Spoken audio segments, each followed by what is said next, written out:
और अब खबरों की तफसील। पीएम के मन की बात की शुरुआत टोक्यो ओलंपिक्स में हॉकी टीम की शानदार कामयाबी से हुई। मेजर ध्यानचंद को उन्होंने याद किया। 40 साल बाद हिंदुस्तान ने हॉकी की दुनिया में शानदार कारनामा अंजाम दिया है, ये भी उन्होंने कहा। साथ ही ये भी कहा कि आज के नौजवान स्टार्टअप की शुरुआत करने की जानिब मुतवज्जे हो रहे हैं। वज़ीर-ए-आज़म ने कहा कि कोरोना के दौर में भी स्वच्छता यानी साफ सफाई का खास ख्याल रखना है, स्वच्छ भारत अभियान को नहीं भूलना है। इसके साथ ही वज़ीर-ए-आज़म ने इंदौर की साफ सफाई का भी जिक्र किया और कोरोना को लेकर एक बार फिर पीएम ने कहा, दवाई भी कड़ाई भी। हम सबको पता है आज मेजर ध्यानचंद जी की जन्म जयंती है और हमारा देश उनकी स्मृति में इसे राष्ट्रीय खेल दिवस के रूप में मनाता भी है। मैं सोच रहा था कि शायद इस समय मेजर ध्यानचंद जी की आत्मा जहां भी होगी बहुत ही प्रसन्नता का अनुभव करती होगी, क्योंकि दुनिया में भारत की हॉकी का डंका बजाने का काम ध्यानचंद जी की हॉकी ने किया था। और 4 दशक बाद, करीब करीब 41 साल के बाद भारत के नौजवानों ने, बेटे और बेटियों ने हॉकी के अंदर फिर से एक बार जान भर दी। और कितने ही पदक क्यों न मिल जाए, लेकिन जब तक हॉकी में पदक नहीं मिलता, भारत का कोई भी नागरिक विजय का आनंद नहीं ले सकता है। और इस बार ओलंपिक में हॉकी का पदक मिला, 4 दशक के बाद मिला। आप कल्पना कर सकते हैं मेजर ध्यानचंद जी के दिल पर, उनकी आत्मा पर, वो जहां होंगे वहां कितनी प्रसन्नता होती होगी। और ध्यानचंद जी का पूरा जीवन खेल को समर्पित था। हैवानियत और दरिंदगी का इस कदर नंगा नाच इंसानियत को शर्मसार कर देने वाला अलमनाक वाकया शायद इससे पहले आपने नहीं देखा होगा। कहा जाता है कि कदीम जमाने में जब बादशाहत थी तब घोड़े से बांधकर गुलामों को यूं घसीटा जाता था। वो वक्त बादशाहत और गुलामी का दौर था, लेकिन मध्य प्रदेश के नीमच की ये तस्वीर एक आजाद मुल्क की तस्वीर है, जहां गुलाम जहनियत के हामिल जुल्म सितम करने में जर्रा बराबर भी तामुल नहीं करते। जिस शख्स को ट्रक से बांधकर घसीटा जा रहा है उसकी अब मौत हो चुकी है। ये मौत से पहले की तस्वीर है। दरअसल आदिवासी कन्हैयालाल को चोरी के इल्जाम के शक में पकड़ लिया गया। पहले इस शख्स को ज़ुदकोप किया गया, बाद में इसे ट्रक से बांधकर जानवरों की तरह सड़क पर घसीटा गया। महलूक कन्हैयालाल को नजदीकी अस्पताल में दाखिल करवाया गया, लेकिन इलाज के दौरान जख्मों की ताब न लाकर उसकी मौत हो गई। इन हैवान सिफत इंसानों की सीनाजोरी तो देखिए, इन्होंने इस दर्दनाक वाक़े को न सिर्फ कैमरे में कैद किया बल्कि इसे वायरल कर दिया। अभी तक की इत्तलात के मुताबिक इस मामले में 8 लोगों के खिलाफ मुकदमा दर्ज कर लिया गया है।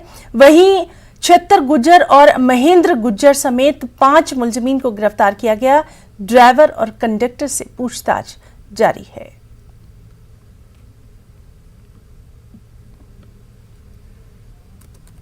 आज नीमच के अंदर कन्हैया भील की हत्या हुई, ये तमाम घटनाएं उसका स्वरूप है कि जिस तरह से मंत्रियों के बयानबाजी है।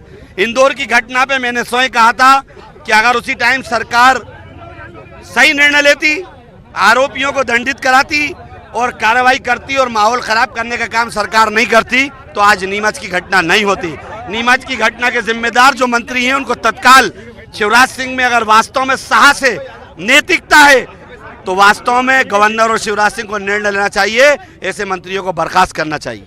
रोज गरीबों को और मजबूरों को जिस प्रकार से तालिबानी तरीके से प्रताड़ित करा जा रहा है और पूरे प्रदेश में यही स्थिति चल रही है, स्पष्ट भारतीय जनता पार्टी के कार्यकर्ता के नाते उसके जो हौसले बुलंद थे उसने इसकी हत्या करी है और इस पूरी सोच के खिलाफ कार्रवाई होना चाहिए। सीधी कार्रवाई होनी चाहिए और नहीं हुई तो पूरी ताकत के साथ सड़कों पर लड़ेंगे, क्योंकि जिस व्यक्ति ने, जिस सरपंच ने और जिस साथियों ने हत्या करी है वो भारतीय जनता पार्टी से संबंधित लोग हैं और इसी के कारण उस पर लीपापोती की कोशिश करी जाएगी, पर कहीं ना कहीं जो तालिबानी तरीके से हत्या करी गई है, इस प्रकार की सोच के खिलाफ पूरी ताकत से लड़ेंगे और उस आदिवासी के जो लोगों के ऊपर अत्याचार कर रहे हैं, लगातार आदिवासियों पे, गरीबों पे, मजदूरों पे मध्य प्रदेश में अत्याचार कर रहे हैं, इसके खिलाफ कांग्रेस पार्टी पूरी ताकत से खड़ी। मैं समझता हूँ कि ये तालिबानी राज्य मध्य प्रदेश के अंदर चल रहा है, जो कभी चूड़ी बेचने वाले को मारते हैं, कभी एक आदिवासी को मारते हैं और कभी 5 लोगों की हत्या नेमावर में हो जाती है। मैं समझता हूँ कि जो दरिंदगी मध्य प्रदेश में चल रही है, कानून व्यवस्था बिल्कुल ध्वस्त हो गई है और शिवराज सरकार की कानून व्यवस्था बनाने में फेल हो चुकी है। और ये उसका वीडियो है, जिस तरह से उसको मारा गया और ये घसीटा गया, ये वीडियो सामने आया है कि उसको एक गाड़ी से घसीटा जा रहा है। मैं समझता हूँ कि ये तो तालिबान में भी नहीं हो रहा है, ये मध्य प्रदेश में हो रहा है। एक के बाद एक इस तरह की घटनाएं हो रही हैं जिससे पूरी मानव जाति और मध्य प्रदेश की जो संस्कृति वो शर्मसार हो रही है। जिस प्रकार की घटना नीमच के अंदर जो हुई है, ये बहुत दर्दनाक है। इस प्रकार के लोगों को किसी भी कीमत पर, चाहे कोई भी हो, देखिए अपराधी और इस प्रकार के कृत्य करने वाले लोगों को किसी भी कीमत पर नहीं छोड़ना चाहिए। सरकार ने तत्काल, वहां के प्रशासन ने उनके खिलाफ जिन लोगों ने किया है उनको दंड ही नहीं, उनको कड़ा दंड मिलेगा और मिलना चाहिए। इसको लेकर के प्रशासन ने भी तत्काल काम किया है। 5 लोगों की, मुझे लगता है जो शेष बचे होंगे जिन लोगों ने किया है उनकी गिरफ्तारी होगी। विपक्ष को केवल हर चीज पर राजनीति नहीं करनी चाहिए, लेकिन जब ऐसे लोगों ने कृत्य किया है, सरकार ने इमीडिएट एक्शन करके उनको जेल के, मैंने कहा ना, सींकचों में ही नहीं ले जाएंगे, उनको कड़े से कड़ा दंड मिलेगा। और जिस व्यक्ति के साथ मेरी बहुत संवेदनाएं और उनके प्रति हम ऐसे लोगों के साथ खड़े, जो गरीब व्यक्ति के साथ इस प्रकार की घटना हुई है, हम ऐसे लोगों को नहीं। साथ ही बहुजन समाज पार्टी की सुप्रीमो मायावती ने इस मामले में ट्वीट के जरिए अपने सख्त रद्द-ए-अमल का इजहार किया। अपने ट्वीट में उन्होंने लिखा कि मध्य प्रदेश के नीमच जिले में आदिवासी तबके के कन्हैया लाल भील की मामूली बात पर की गई पिटाई और फिर उसे गाड़ी में बांधकर घसीटने से हुई मौत दिल दहला देने वाली है। मॉब लिंचिंग का ये वाकया काबिल मजम्मत है। उन्होंने मुतालबा किया कि सरकार कसूरवारों को सख्त से सख्त सजा दे।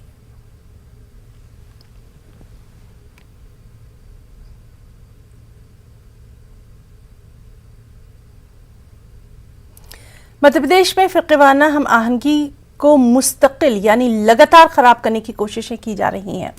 इंदौर, देवास और नीमच के बाद अब एक और तस्वीर हरदा जिले से सामने आई। सोशल मीडिया पर वायरल वीडियो में कुछ शरपसंद अनासिर देखे जा रहे हैं जो कि एक गरीब कबाड़ी वाले को जय श्री राम के नारे लगवाने पर मजबूर कर रहे हैं। इस हवाले से जान से मारने की उसे धमकी दी जा रही है। ये तस्वीर बहरहाल डराने वाली है। ये वायरल वीडियो इस मुल्क की गंगा जमनी तहजीब पर कारी ज़रब है। जय श्री राम, जय श्री राम, खुश खुश जय श्री राम बोल दो। हमारे गांव में से कमा के कैसे ले जाते? मकला का जिसने पिंजा रहा था मुसलमान, राम राम बोलने में क्या है? जय श्री राम बोल, जय श्री राम बोलने में जय श्री राम, जय श्री राम, जय श्री राम बोल, जय श्री राम बोलने में क्या है? बोलना पड़ेगा। तूने गाँव, हमारे गांव में किसको पिंजा तक नहीं, तूने गाँव में कुछ नहीं बोल। जय श्री राम, जय श्री राम बोल दो, जाओ। जय श्री राम, मेरी बात सुन। जय श्री राम, मेरी बात सुनो। हिंदू संगठन बोल जय श्री राम, बोल जय श्री राम। जय श्री राम बोलने में क्या है? बोलना नहीं बोले। चलो ठीक है बोल के जय श्री राम, जय श्री राम, जय श्री राम, खुश खुश। हमारे गांव में से कमा के कैसे ले जाते? मकला का जिसने पिंजा रहा था मुसलमान, राम राम बोलने में क्या है? जय श्री राम बोल, जय श्री राम बोल, जय श्री राम, जय श्री राम, जय श्री राम बोल, जय श्री राम। नाज़रीन, चलिए हम सीधे रुख करेंगे भोपाल का। हमारे साथ मौजूद हैं इस वक्त हमारे साथी मेहताब आलम।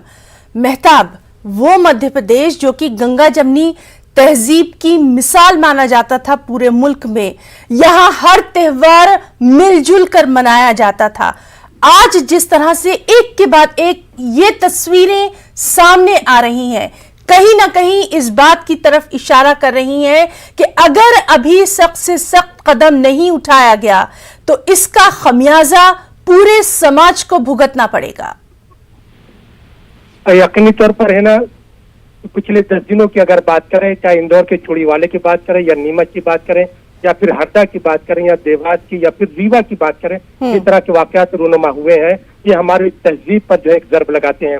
क्योंकि आपने मध्य प्रदेश की बात की, मध्य प्रदेश के भोपाल में इकबाल ने जितना वक्त गुजारा है उतना अपने वतन के बाद कहीं और नहीं गुजारा। और उसी भोपाल में इकबाल बैठ के कहते हैं कि है राम के वजूद पे हिंदुस्तान को नाज, अहले नजर समझते हैं इसको इमामुल हिंद। तो जाहिर सी बात, जब हम इमामुल हिंद की बात कर रहे हैं, राम की बात कर रहे हैं, जो लोग जय श्री राम के नारे लगवाने की बात कर रहे हैं, वो भूल जाते हैं कि जो है नारा तो ये था कि सिया के साथ राम का जो है नाम लगता था। और अब आज भी गांव में चले जाइए तो जय सिया राम की बात की जाती थी, सिर्फ श्री राम की बात नहीं की जाती थी। क्योंकि एक निजाम है जो पैरेलल जो है हुकूमत के बराबर लगा चलाने की कोशिश कर रहा है। और हुकूमत में वोट की लालच में ऐसे लोगों पर जब कार्रवाई नहीं करती है तो उनके हौसले बुलंद होते हैं। अगर हुकूमत ने इन पर सख्त कार्रवाई की होती है और वोट का लालच नहीं होता तो आज ऐसे जो लोग हैं उनकी हिम्मत नहीं होती को कहीं पर इस तरह के किसी पर दर्द करते। हमें जो, क्योंकि अगर मैं बताऊं, थोड़ी देर पहले मध्य प्रदेश के वजीर बराए मेडिकल एजुकेशन विश्वास सारंग का ये बयान सामने आया है कि वो लोग जो है ये जो वीडियो सामने आ रहे हैं इसमें कांग्रेस की साजिश है। क्योंकि ऐसे वीडियो सबसे पहले कांग्रेस के पास क्यों आ रहे हैं? सियासत जो है, ये जो सियासत बराए सियासत जो हो रही है, इससे मुल्क की तहजीब को जो है ज़र्ब लग रहा है और इसी को रोकने की जरूरत है। हुकूमत को अपना काम करना चाहिए और यहाँ पर अगर कहीं पे भी ऐसे वाक़यात रूनुमा होते हैं तो उनके खिलाफ कैपिटल पनिशमेंट होना चाहिए। और जब तक लोगों के दिल में कैपिटल पनिशमेंट का खौफ नहीं होगा, ऐसे वाक़यात रूनुमा होते रहेंगे। जी मेहताब, बिल्कुल लगातार हम देख रहे हैं कि कहीं गरीब चूड़ी वाले से इस तरह की बात की जाती है या फिर एक कबाड़ी वाले से किया जाता है।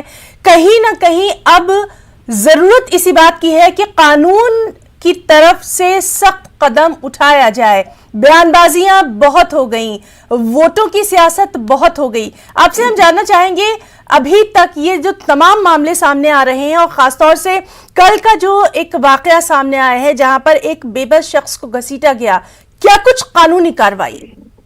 देखिए, नीमच के मामले में बताया है ना कि अब तक जो है उस मामले में जो है 4 लोगों की गिरफ्तारी हो चुकी है, 3 लोग उसमें मामले में फरार हैं।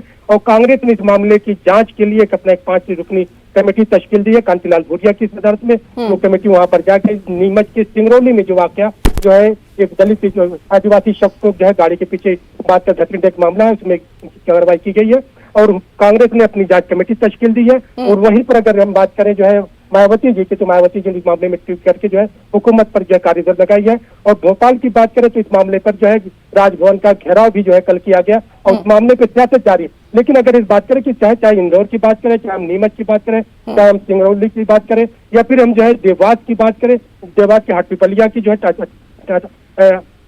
अच्छा सरकुलिया की या फिर हम रीवा की बात करें, इन तमाम मामलों पर यही है कि गिरफ्तारी हुई और गिरफ्तारी के बाद तमाम लोग जो मामले को भूल गए या उसके बाद जो है आगे पैरवी नहीं की गई। सवाल ये है कि अगर जिन लोगों ने हुकूमत के बराबर एक निजाम चलाने की कोशिश की है और ऐसे कानून को अपने हाथ में लेने की कोशिश की है, उन लोगों के खिलाफ का तो जो कि मध्य प्रदेश में बार बार हर चीज के लिए तो नया कानून बनाने की बात की जा रही है। शिवराज हुकूमत ने बहुत सारे नए कानून बनाए। शराब जो अगर गैर कानूनी तौर पर फरोख्त होने की बात है तो इस पर भी जो है सजाए मौत देने की बात है। लेकिन मध्य प्रदेश में सजाए मौत देने की बात वो सरकार कर रही है जिसके पास अपना जल्लाद ही नहीं है। और वो जो है मासूम बच्चियों के साथ जिन लोगों ने जो है आबरूरेजी की, उनको जो है अदालत से सजा भी हो गई, लेकिन अब तक इसलिए तो उनको सजा मौत नहीं दी गई क्योंकि मध्य प्रदेश के पास जल्लाद नहीं है। हुकूमत सजा का ऐलान कर रही है लेकिन वो लोग जो शरपत नासिर है उनके दिल में अगर कानून का खौफ नहीं है तो ऐसे वाकयात पर रोक नहीं लगा सकते। हुकूमत को चाहिए कि वोटों की राजनीति से आगे उठकर मुल्क के अमन अमान के लिए, मुल्क की खुशहाली और तरक्की के लिए, कौमी यकजहती की जो है फरोग के लिए उस पर काम किया जाए। जब उस पर काम किया जाएगा तो लोगों के दिल में खौफ भी होगा और हमारे हालात जो जिस वक्त जो है मुकद्दर हो चुके हैं वो बेहतर होंगे, साजगार होंगे और वही फिजा फिर रोनुमा होगी। मेहताब, जिस तरह से अभी आपने बताया कि ये कहा जा रहा है कि कहीं ना कहीं कांग्रेस की इसमें कुछ साजिश हो सकती है, क्योंकि ये लगातार हम देख रहे हैं कि न सिर्फ इस तरह के हालात सामने आ रहे हैं, इस तरह का जुल्म सितम किया जाता है, बाकायदा उसका वीडियो बनाया जाता है, उसको वायरल किया जाता है। इसकी तरफ क्यों नहीं सख्त कार्रवाई की जाती है जहां से ये तमाम चीजें वायरल होती हैं? इसका भी तो खास ख्याल रखना होगा। अब है ना, इसी बात की तरफ जो है वजीर का जो मध्य प्रदेश के वजीर पर मेडिकल एजुकेशन विश्वास सारंग का जो बयान है कि इस तरह के वीडियो जो जारी हो रहे हैं और वीडियो जो है कांग्रेस के ट्विटर हैंडल से जब ये होते हैं तो उनका ये कहना है कि इसके पीछे कांग्रेस का हाथ है और कांग्रेस इस तमाम मामले को करवा रही है और वही वीडियो को शेयर कर रही है। लेकिन सवाल ये कि अगर चाहे कांग्रेस हो या कोई भी हो, अगर किसी की तरह से इस तरह की कार्रवाई की जाए, वाकयात रूनुमा हो रहे हैं, तो सवाल ये है कि क्या कांग्रेस ने लोगों को बात जो है ट्रक से खिंचवाया था? क्या जो जय श्री राम के नारे कांग्रेस लगवा रही थी? या हरदा का मामला हो, नीमच का मामला हो, इंदौर का मामला हो या जो भी मामला हो, तो जो इस पर एक जो पार्टी पॉलिटिक्स हो रही है और डर्टी पॉलिटिक्स हो रही है, उससे हिंदुस्तान की तहजीब को खतरा और उसको बचाने की जरूरत होनी चाहिए। जी मेहताब, और लगातार हम इस अहम मामले पर भी अपनी नजर बनाए हुए हैं। सबसे अहम यही है कि क्या वाकई इन तमाम मामलों को लेकर कानूनी कार्रवाई की जाती है, सख्त पैगाम दिया जाता है ताकि इस तरह के वाकयात मंजरे आम पर ना आए, क्योंकि ये पूरे समाज के लिए कहीं ना कहीं सबसे ज्यादा लम्हा फिक्रिया है। बहुत बहुत शुक्रिया मेहताब आलम आपका तमाम तर जानकारी के लिए।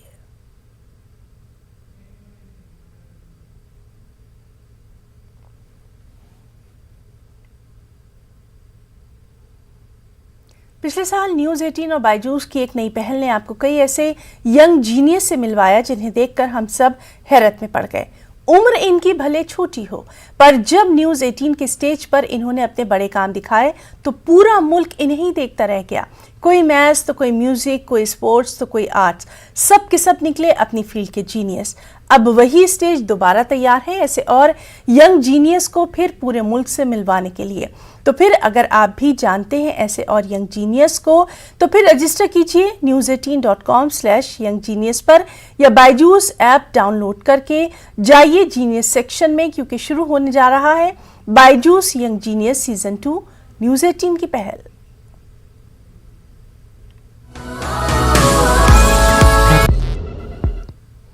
हरियाणा के करनाल में किसानों पर किए गए लाठीचार्ज के खिलाफ अमृतसर में एहतजाज किया जा रहा है।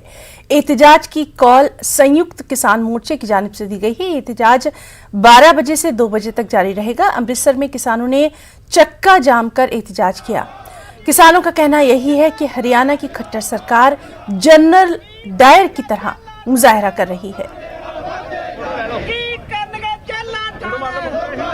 आज हम अमृतसर में प्रदर्शन कर रहे हैं। ये जो पढ़ारी पुल है वहाँ सारे किसान एकत्र हुए हैं।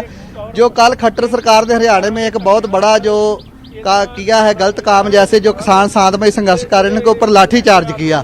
एक पास से खट्टर सरकार है जो उनकी जो है अपना बीजेपी सरकार, वो जलियांवाले बाग में एक पासे कर रही है कि हम जलियांवाले बाग के शहीदों को श्रद्धांजलि दे रही है, और दूसरी तरफ यही सरकार के देख लो भी उत्थे बैठे किसानों के ऊपर लाठी चार्ज कर रही है, उनके सिर फोड़ दिए और बहुत बुरा तरह लाठी चार्ज किया। जो कि जनरल डायर ने किया वही काम है हरियाणा की सरकार ने किया। आज संयुक्त किसान मोर्चे की कॉल पर 12 से 2 बजे तक ये जाम ऐसे चलेगा। और किसान लीडर राकेश टिकैत ने हिमाचल प्रदेश दौरे के दौरान शिमला में प्रेस कॉन्फ्रेंस की। बागबानी किसानों के नुकसान का जिम्मेदार उन्होंने मोदी सरकार को बताया। साथ ही कहा कि शिमला के किसान दिल्ली के किसान आंदोलन से जुड़े हुए हैं। अगर जरूरत पड़ी तो बड़े पैमाने पर हिमाचल प्रदेश में भी किसान आंदोलन किया जाएगा। वाज़ेह है कि दिल्ली में जारी किसान आंदोलन को 9 माह से ज्यादा का अरसा हो चुका है।